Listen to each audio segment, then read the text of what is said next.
I got back there in the daylight and realised we'd been running through a cemetery.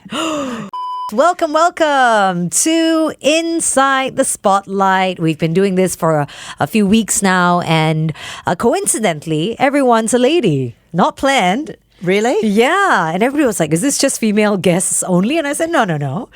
But it's really about putting the spotlight on, or you get to step into the spotlight where we get to have a fly on the wall moment. I want to know what your life is like when you're not racing. Of course, when you're racing, what life is like when you're not running, who Natalie Dau really is. Oh, behind the scenes. Yeah, let's just take that onion and strip it away. Do you like onions? I don't mind it fried. Oh, okay.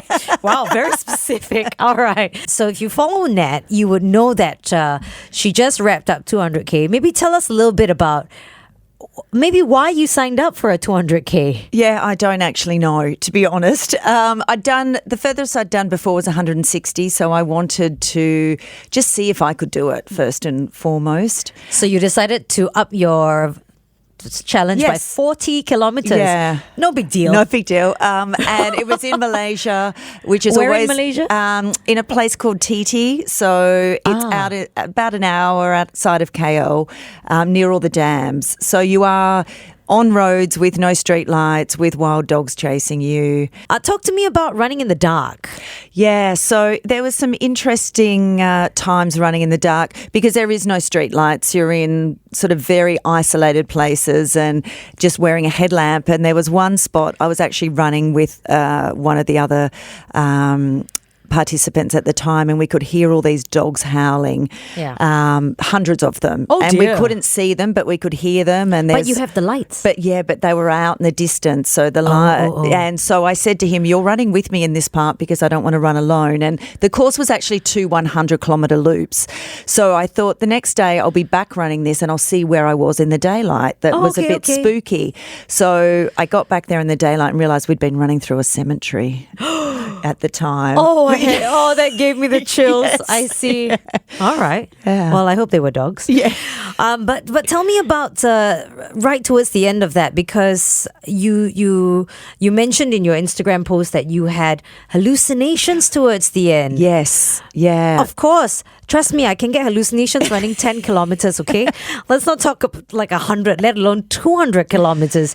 What happens to your body when you pass a certain point? Yeah, it is, I didn't realise I was sort of going backwards and forward across the road towards the end in the last 10 kilometres. What do you mean backwards and was forwards? Sort of crossing the road, and so there was marshals on the course saying, "Are you okay?" Just wandering.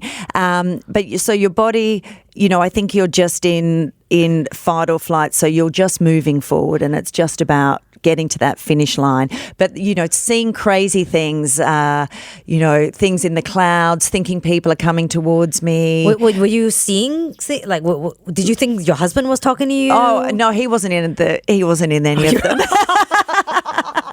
It was just, I thought there was babies around. I thought people were coming out of the trees. It was really insane. Okay. Yeah. And did somebody snap you out of it? No, I just sort of realised when I got to that point, there is no one here, it's just a tree.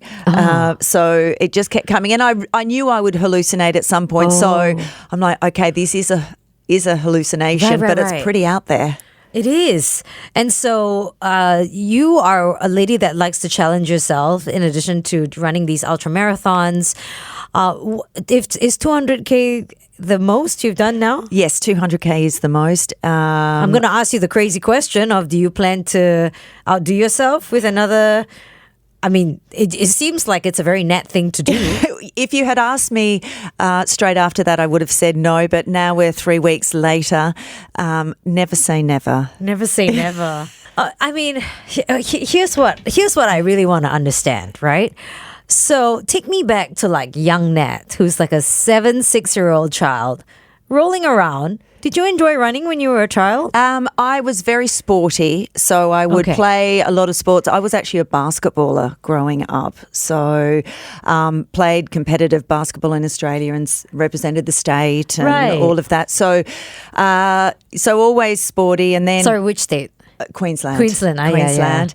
And then got into running in my 20s really. I'd get home from the clubs at 3 a.m., set my alarm, go for a run at 6 and then head into the office. Just, you could do that in your 20s. It was, it was okay. I can safely tell you that in my 20s, I didn't get home from the club at 3 and then wake up at 6 to go running. Yeah, so I did that for a few years. But what motivated you at 20 though? I think it was to try and stay a little bit healthy. But also I think at that age, it's all about looking good, right? You want to keep your figure. But when you're 20, you look good naturally. Like you don't have to do much to look good, right? Yeah, I know. But I think it is definitely vanity much more than performance at that age. Okay, so when you were 20, and this is like before, over the years, you've picked up nutrition, you've picked up knowledge about your body, physical fitness and all that.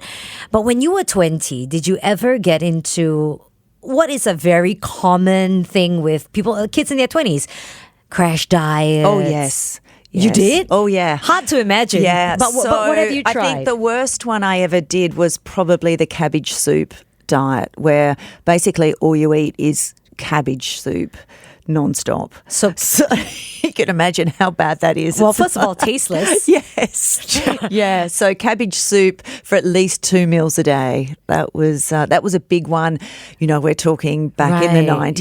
Yeah. So that was interesting. And I did the liver cleansing diet. I don't know what that is. Yeah. So that was to cleanse your liver, which is actually quite ridiculous because your liver is there to cleanse your body, so you don't need to cleanse your liver. And I ended up in hospital after that one, just because it's not great for your body. What happens when you do a liver cleansing diet? Yeah, I think your body's almost too clean and it's got nothing to cleanse. So you were not eating?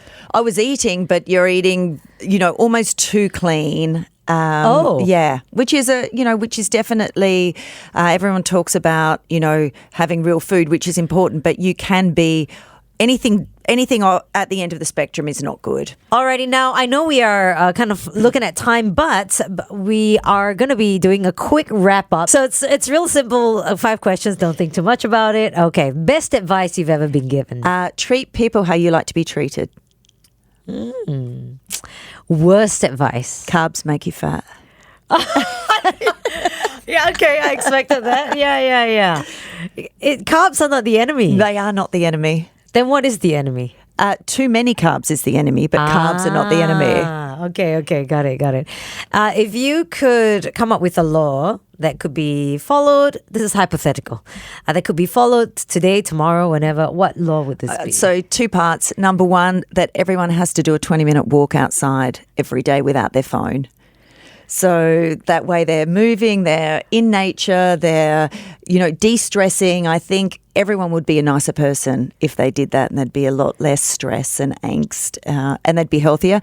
But part number 2, they have to stick to the left-hand side of the path because it drives me insane when they're cutting me off and just meandering everywhere. Yes, I figured. I think it's quite easy, this law, to implement. Yes. But the phone part, everyone's Everyone's listening to a podcast. But without the phone, the disconnection though. Yeah. But 20 minutes is quite doable, yes, I would absolutely. say. Okay, wow. Okay, if you had a sudden windfall of about $10 million, if that's a lot to you, what would you do with it? I wouldn't actually spend it in a hurry. So you know what? Nobody is willing to spend this in a hurry. Everybody's quite prudent about their money here that that's comes on the show. I wouldn't tell anyone, number 1, that except for, family. But people will know though. Yeah. That they might hear about it. Yeah, maybe. But I think I've got, there's nothing that I'm wanting for, especially materialistic in my life. So I would definitely take time to think. Obviously, there'd be a charity component at some point. Do you know which, like, kids? Something with getting kids moving would be my passion. All right, and you'd spend. You go on a holiday. Come on, Nat. Yeah. You go on a big, long whirlwind trip. Yeah, I like home, though. I like my routine. Oh, that's true. That's true. And she likes running by the river, too, if you do see her. Final question is just in the sequence of 5 words. What does Nat Dau's life look like? Happiness is running and family. Happiness is running in family. Oh, there we go. Oh, pretty good. All right, let us know what your favorite part of the podcast was. You can always tag Nat, Rockstar Arms, until she changes that handle. Kiss92FM, myself, Charmaine, and we hope you've listened and enjoyed to all the other episodes too. And thank you for staying tuned to Inside the Spotlight. We'll catch you at the next one very, very soon.